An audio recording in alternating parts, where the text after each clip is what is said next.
I like the Colorado Meth Project logo, not even once, you know, because all it took for me was once. One time. One time. 15 years. Yeah. One time. Okay. Thank you, Justin. Welcome. Appreciate it. And I believe we have Erica now, who's going to speak to us as well. Hi, Erica. She's over here. Hi, my name is Erica Matney, and I'm from Brighton, Colorado. I'm a senior, and I'm part of the Colorado Meth Project Teen Advisory Council. And a few weeks ago, I actually lost a friend due to a meth-related incident, and it wasn't directly related with meth. It's kind of like in Brighton, the big drug there is marijuana, it's weed, and people don't really consider it a drug. They think, oh, I'm just gonna go smoke weed real quick, you know? They don't think of it like that. So when the community heard what had happened, it was kind of like an eye-opening thing. And so his weed ended up being laced with meth, and he had a freak out, and he ended up committing suicide. And so it was like really sudden, no one expected it, and no one thought that it was that big of a deal, that like doing something like that could affect you so much.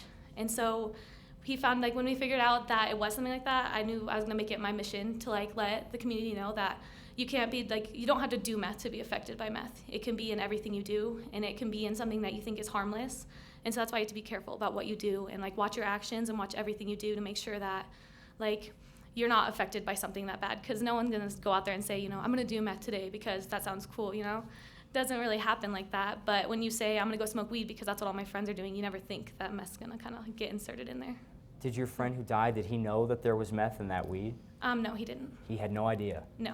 So he wasn't prepared, and then he had a freak out? Yeah, we don't know for sure, but we think that he just had a bad trip, or that like he got extremely depressed and emotional, and so that's scary. I'm just curious what your thoughts are about this legalization of medical marijuana, which is coming up for a vote here. I didn't even think much of it until now, and it's kind of, I don't want that happening to anyone ever, because what like the community's been through and what I've been through, it's been like one of the most horrible things I've ever experienced, and so I don't want anyone to have to go through that because of something as like a legalization of a drug that shouldn't be legal, and so I don't think it should happen. Okay, thank you, Erica. Jeff, you wanted to say something? Yeah. Yeah, thank you.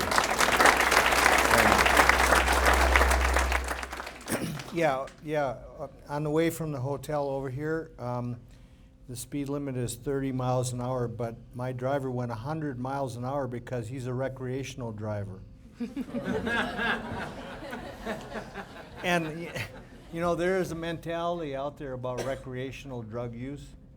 And, you know, my friend uses it recreationally. There's no such thing as recreational use of an illegal substance. That's called breaking the law. And even if it's a dumb law, or even if it's a law you disagree with, for you to break it and justify that in your head and make it okay and rationalize why that's okay, that's all the seeds of addiction. Those are all the components of addiction. And so, you know, I'm thinking, let's not legalize it. Okay. I don't need more work. I'm not getting more work.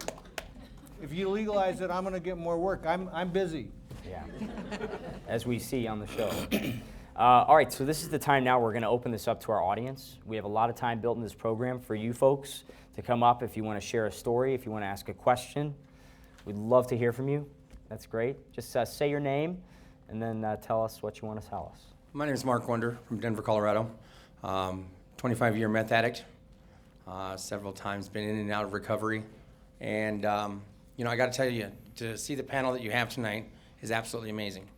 I've been blessed. I had never met Kent before, but thank you for what you do. I remember when this was first coming into Denver, and it was kind of hair-raising. Like, is it going to be a good thing? Is it going to be a bad thing? Are we going to look for, you know, real treatment and services, or are we just going to go out there and just show the guts of meth, you know, and everything else? And when I really like the taste that you put into this, and really, you know, put the prevention in and the intervention. But what I truly like is that, you know, Mr. Southers is always at an event, and because he really cares about people in recovery. He cares about his community. And Kent doesn't know this, but I'm actually a circuit speaker at high schools. And I know that that's what's kept me sober for almost 2 years that I've been sober this time around. And I'm going to tell other addicts that may be sitting in here, if you're here and you haven't gotten a chance to become a volunteer, you really need to do it. When you come home and because you have these kids that come up and talk to you afterwards, because maybe their parent killed themselves. I mean, this is stuff that we hear after you speak at an event when you really touch them, and they tell you, thank you for what you do. And there's not enough time because you're sitting there and they just start crying. You know, you're touching people's lives that you don't even know who you're touching. And you're allowing other people to go in there and help these folks out. And it's absolutely incredible, and I'm honored to be able to do so. And when I see Advocates for Recovery, the grassroots organization that it was, it's no longer grassroots. It's beautiful what you guys are doing, and keep it up. I even worked with Will Ripley. On a sad note, from drugs and alcohol. I've never worked with you, and I don't really want to. You know, no, just as long as we're not, you know, across the seat from each other, we're okay. Okay, we're good. But you know what? I really like what's happening here tonight, and I really think that if you're an addict and you're in recovery, that you should really go and talk about speaking in some of the schools, because the curriculum that they have in place right now is absolutely incredible, and we need more volunteers. I'm telling you, there's a lot of work to be done. Thanks. Hey, Mark, real quick. You and I have talked before about your 25-year struggle, and you said you've been sober now for 2 years. Is this the longest that you've been sober? No, when I get 3 years in one day, that's going to be the longest. I celebrated it one time for 3 years, and just didn't celebrate it the right way. Can you tell us about times. that? Yeah, 7 times Seven sober times and then back. Tell us about how is that? It's you get lost. You just turn around and start getting lonely. With meth, I got lonely. I got, I just felt like I was alone, even though I was around a ton of people. And then I just went out and used. And then from going out and using again, I felt alone again, being around a whole bunch of people. So it was just this ongoing cycle that kept going over and over again. And I was blessed that the last time I was taken to a treatment center, one of your panelists was actually the driver that took me. And, it's amazing what Tanya did. And the trust that my mom has in her and everything else to really say, hey, we're going to get this thing done. But I left 7 days after. But it was when I finally made the choice of going right back to the same place that they took me to. You see, I never forgot where it was. I just had to make the decision. And addicts have to make their decision. It's really what life's about, a decision that you have to make. And that's truly what it is. And just to be able to see that there's people here that are making decisions. And I can see by the tears in your eyes, you've made a decision. It's okay, it's healing. Keep going, you're a champion. Keep going. Yeah, thank you, Mark. And Jeff and Tanya, I'm sure you both can attest to the fact that a relapse it's not only common, it's the norm. Isn't that right? I don't know if it's a norm, but what I would say is, because I had a relapse, I live up in Wisconsin, and in my town there's a lake, and it's formed by a dam. But if you go upstream, it's a place where people go canoeing. It's whitewater and all that kind of stuff. And that's like recovery. When you get in recovery, it's like you're in the whitewater stuff. And so you're very diligent, very careful, watching everything. You don't want to wreck your canoe. You don't want to tip over or put a hole in it or whatever. And after a while, this smooths out, though. Now you're in the lake, and you're going, oh, and she's kind of pretty, and look at all those geese. And, you get complacent. You stop paying attention, And then I went over to the dam. Yeah. Right. Tanya, That's how I understand relapse. And, the funny thing is that not ha funny, but like a God thing, is that actually for real in my town, the first building that you come to after the dam is an AA building. Yes. Right. That's awesome. What have you seen, Tanya, as far as people relapsing? Will, I think that the important thing when it comes to relapse is us to not always label that as a failure, because it's not a failure. It can be a very important part of the process. In that, in that process, I too relapsed. I didn't just wake up one day and say, oh, what a pretty day outside, I think I'll go to treatment. That's not what my life looked like. But what did happen is that I had to feel my way through. And so there was some relapse, because I was young and I knew better. Anyway, what I think today as I look back on those times is I realized that every single moment of that I needed. I needed to be able to have that as part of my own process so that I could sit here with you today, 22 years later, and share that with you. And without that part of the process, it definitely wouldn't look the same as it does today. So I think we need to be clear that relapse can be part of the process, and encourage people to get back on the horse and reach back out for support and get back involved in their recovery. You know, it's not uncommon when a person relapses to think that that canceled out everything up to that point. It's just not true. You know, if you relapse or slip or whatever you want to call it, the next day, you're as sober as you were 2 days ago. You still have all the tools you had 2 days ago. It doesn't cancel out the treatment you went to or the aftercare you went to. It doesn't cancel it out. And so you're right, you know, get back up on the horse and do what you were doing 2 days ago that was working that you stopped doing yesterday. You know, people, when they tell me that they've relapsed, I ask them, which step of AA were you working on that day? That would be none. None. You know. So up until that day, they were doing the steps of AA, for instance, and life is good, and they're in recovery, and they're making progress. Then they stopped. Yeah, part of the process. Anyone else in the audience? Yeah, please come up. Just let us know who you are and what you want to say. Hi, I'm Jim Lakey, and I was in the military for 20 years. I'm a retiree. I was a chief petty officer in the Navy, and I was a drug and alcohol counselor for 13 years. Most of the time that I was a drug and alcohol counselor, I was on the West Coast. One of the most insidious things I've seen, along with methamphetamine, was ice. And it's peculiar mostly to the Hawaiian Islands and some parts of California.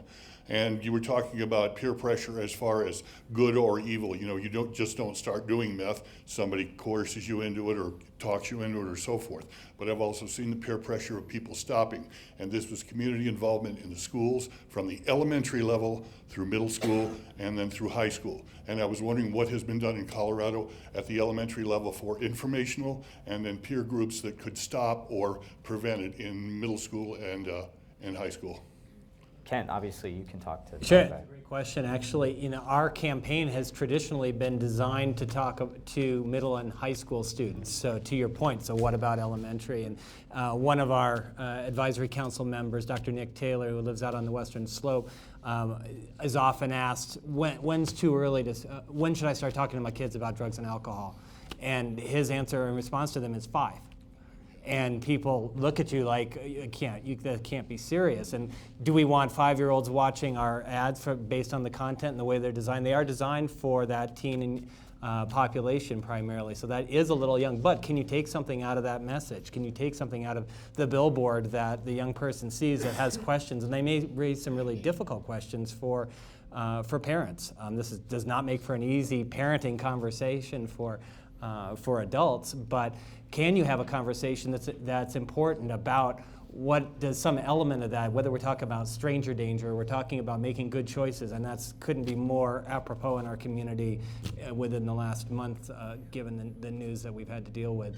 I think those kinds of things all lead to the same path of how do you make good choices and how do kids make good choices, and that's what carries forward from the elementary level and through middle school and high school. So they're not our target audience, but we certainly feel like we're getting it. It's interesting, we were doing some school work and we're working on this meth prevention lesson that's going into middle and high schools in particular, and we're having some interesting conversations with students at Brighton High School just this week about could we start even earlier?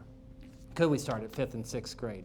7th and 8th grade, really important because that's when they start tuning parents out and when we're all of a sudden I'm not very smart anymore. So that's one of the questions that we're really asking. And we make sure that that next generation of kids as they're coming up have the message and understand that we've changed a generation in terms of this whole not even once message, that it's sort of ingrained in that generation, and then we're going to see long-term change. Thank you very much. Thank you. Thank you for your question.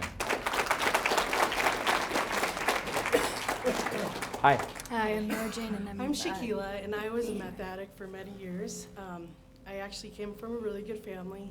Most of my family's either PhDs or have master's degrees, so I, like many people, never thought that would happen to me, that I would be addicted. It was just for fun.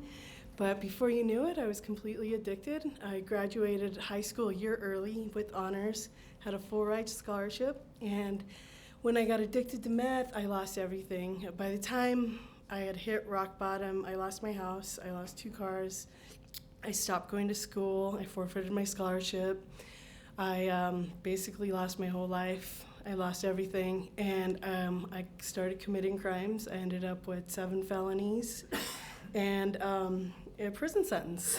So it completely took over my life, and since I got out of prison, I have recovered, and I just finished school, so I got 2 degrees. I own a small business. I have a daughter, I got married, I bought a house. So I really rebuilt my life, so it can happen, and there is hope.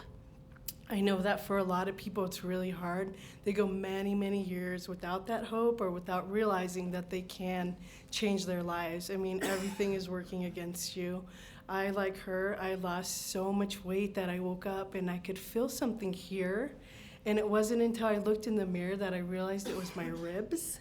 I'd never been that thin in my life, so it did completely destroy me to the point of, I thought, no return. But luckily for me, I did have the family support, and I think honestly going to prison is what changed my life. It was a blessing in disguise, as many blessings are, and it did. It changed my life for the better, and I'm where I am today because of that experience that I had. Congratulations. Thank you, Shakira. And real quickly, before I get to your question, I just want can we talk about the criminal penalties? Because we heard Justin mention 4 felonies, Shaquila mentioned 7 felonies. I mean, what are you looking at as far as time if you're caught doing this? Well, the good news is that the criminal justice system is now much more focused on rehabilitation than it is punishment, and I think that's very good news.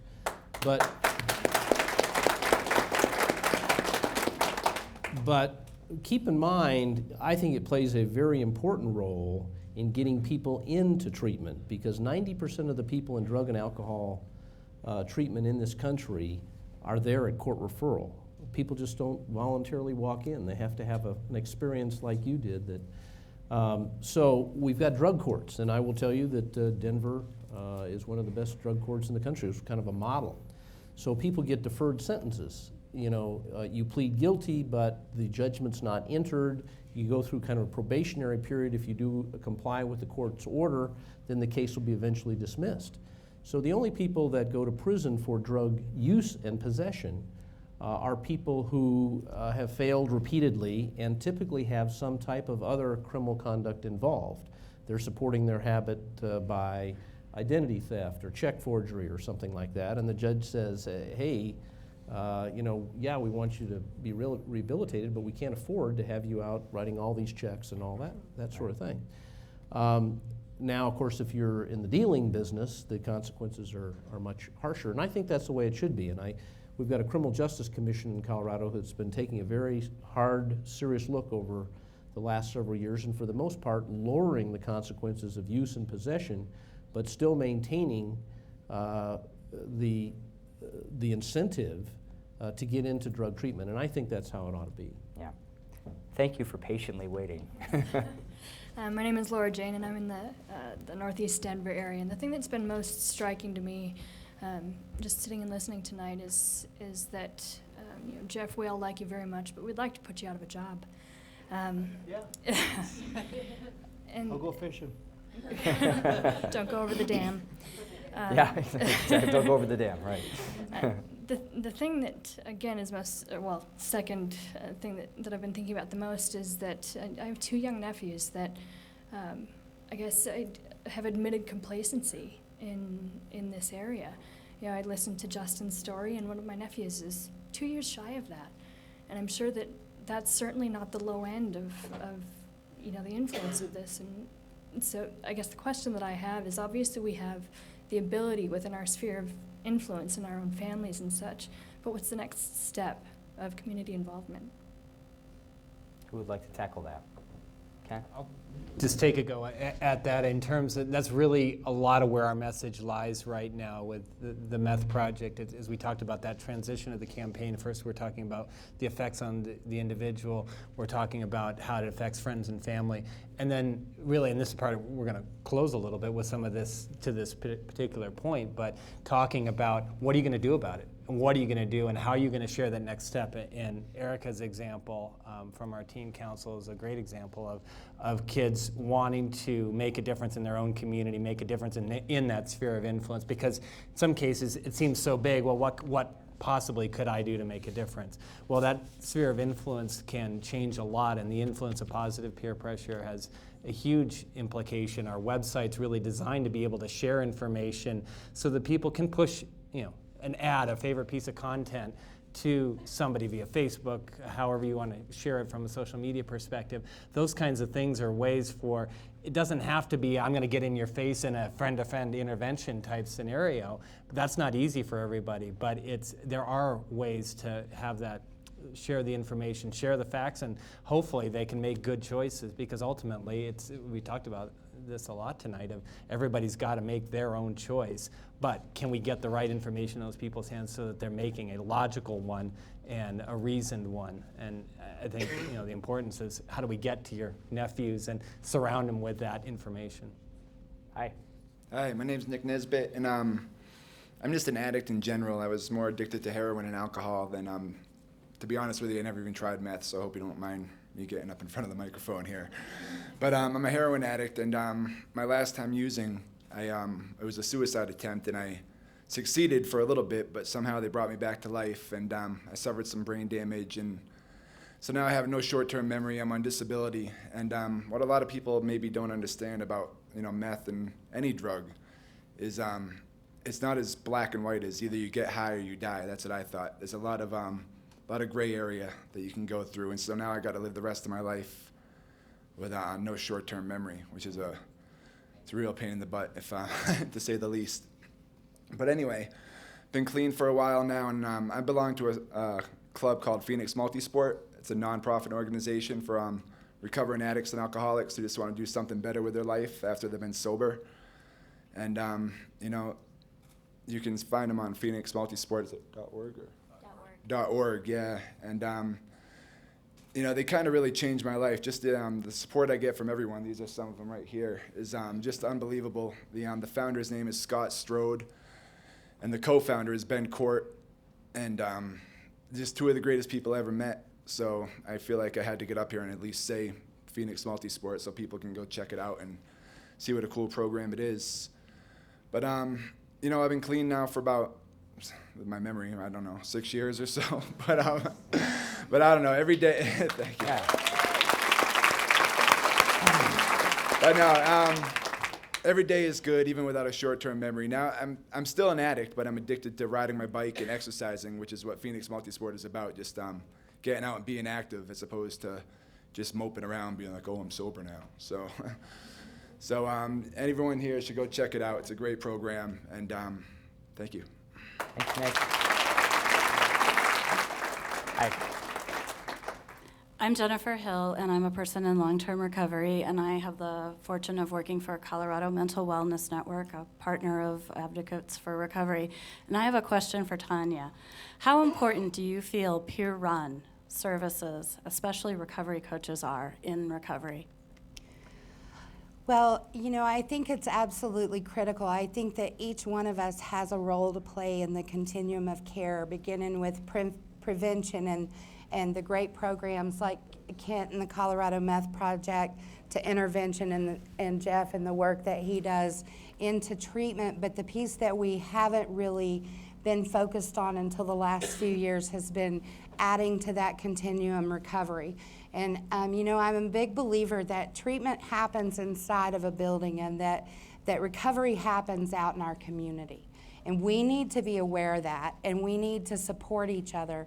And so the role of a recovery coach or a peer support mentor in that capacity, to be able to talk to somebody who's been there, to be able to give that back to them, because I've experienced it, is just incredible, and I think it's a huge need and needs to continue to grow. Thanks. Thank you. Hi, I'm Betsy. First and foremost, I just want to thank you guys so much for coming and being here and educating us about these issues. It's been enlightening for me. My question for you, Kent, is